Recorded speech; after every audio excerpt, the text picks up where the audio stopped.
Los receptores que hay en las neuronas tienen un lugar específico cada uno para poder unirse con el neurotransmisor que le corresponde.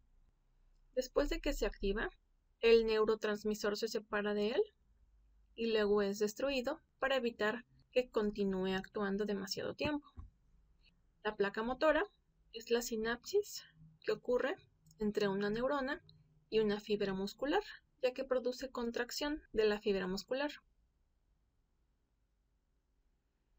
El sistema nervioso está conformado de aproximadamente 10.000 millones de neuronas y se divide principalmente en dos sistemas: sistema nervioso central y sistema nervioso periférico. El sistema nervioso central está conformado por el encéfalo y la médula espinal. El sistema nervioso periférico está formado por nervios craneales y raquídeos. Vamos a ver el sistema nervioso central, hablando de lo que es el encéfalo. El encéfalo está constituido de prosencéfalo, mesencéfalo y rombencéfalo. El prosencéfalo se le llama también cerebro anterior y es la parte más voluminosa y compleja. Contiene lo que es el cerebro, la corteza, el tálamo, el hipotálamo y la hipófisis. El mesencéfalo es llamado también cerebro medio. Está situado debajo de la parte central del prosencéfalo. Y el rombencéfalo, que también es llamado cerebro posterior. Y está constituido por el cerebelo, la protuberancia y el bulbo. Como podemos ver aquí, está el encéfalo. Se puede ver aquí el tálamo y el hipotálamo. Y si vemos una imagen más estructurada de lo que es el encéfalo, aquí está, encéfalo y médula. En lo que es el encéfalo tenemos el cerebro anterior, que sería el prosencéfalo. Luego tenemos el cerebro medio, que es el mesencéfalo. Y luego tenemos estas tres partes de acá, que es el rombencéfalo. El cerebro está compuesto, como se ve aquí, en dos hemisferios.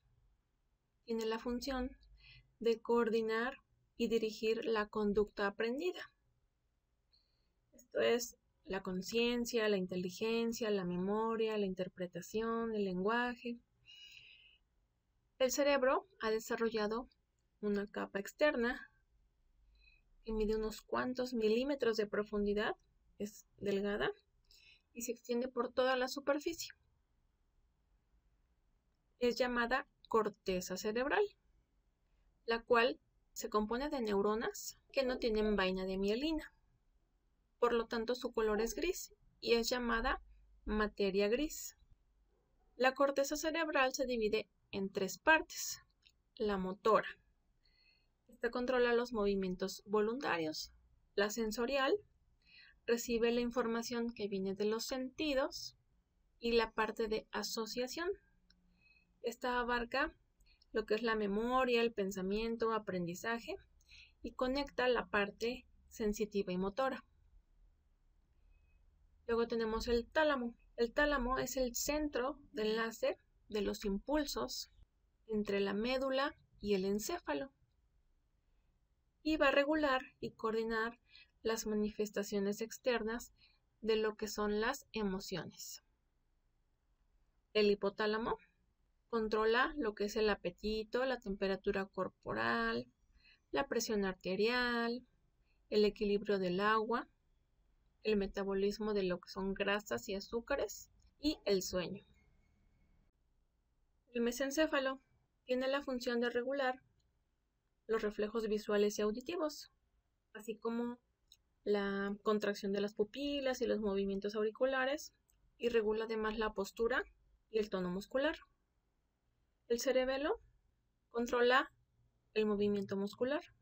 La protuberancia coordina los movimientos musculares de ambos lados del cuerpo. El bulbo, que es la porción más posterior del encéfalo, y regula la respiración, el latido cardíaco, el vómito, la deglución y los vasos sanguíneos que funcionan de manera refleja. El segundo componente del sistema nervioso central es la médula espinal, que es un cordón de tejido nervioso que se extiende desde la base del cerebro y recorre toda la columna hasta un poco debajo de la cintura. Sus funciones básicas son transmitir los impulsos que van desde el cerebro y los que salgan de él hasta las demás partes del cuerpo. Controla muchas actividades reflejas. Los mensajes que provienen del cerebro y del resto del cuerpo suben y bajan. Y así se transmiten señales del cuerpo hacia el cerebro y del cerebro hacia el cuerpo. También puede haber respuestas donde no interviene el cerebro. A esto se le conoce como arco reflejo. Como por ejemplo, si te pinchas el dedo con un alfiler, la neurona sensitiva del dedo envía la señal a través de la médula y llega a una interneurona.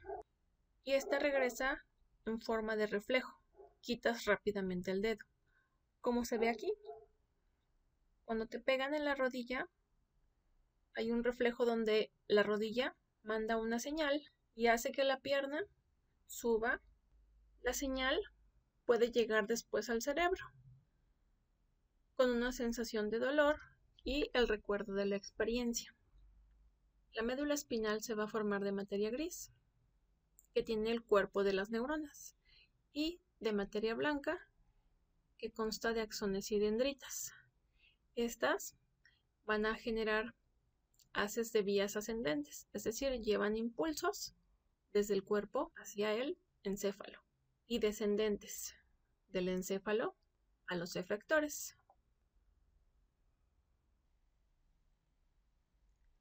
El sistema nervioso periférico está compuesto de nervios que conectan a la médula y al cerebro con otras partes del cuerpo, incluyendo los órganos internos. Está formado de fibras nerviosas con dendritas y axones y por neuronas motoras y neuronas sensoriales.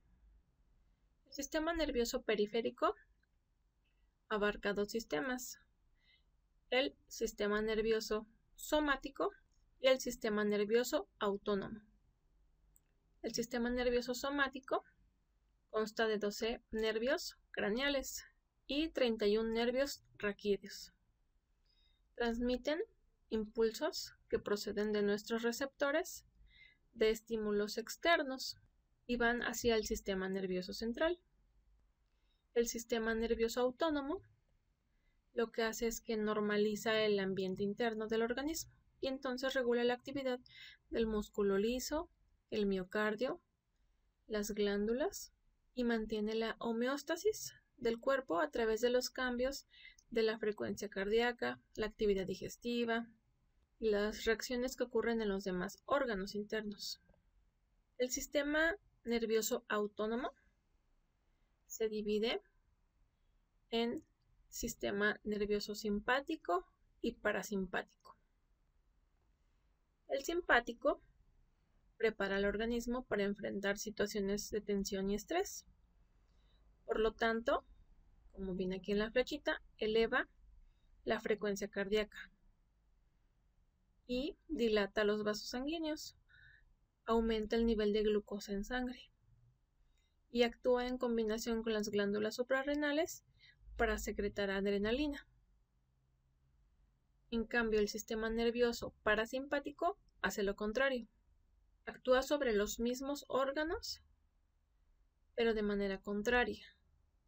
Controla la homeostasis, mantiene las condiciones estables, es decir, disminuye la frecuencia cardíaca, disminuye el nivel de glucosa, contrae los vasos sanguíneos. Esto es, mantiene al cuerpo en estado de relajación.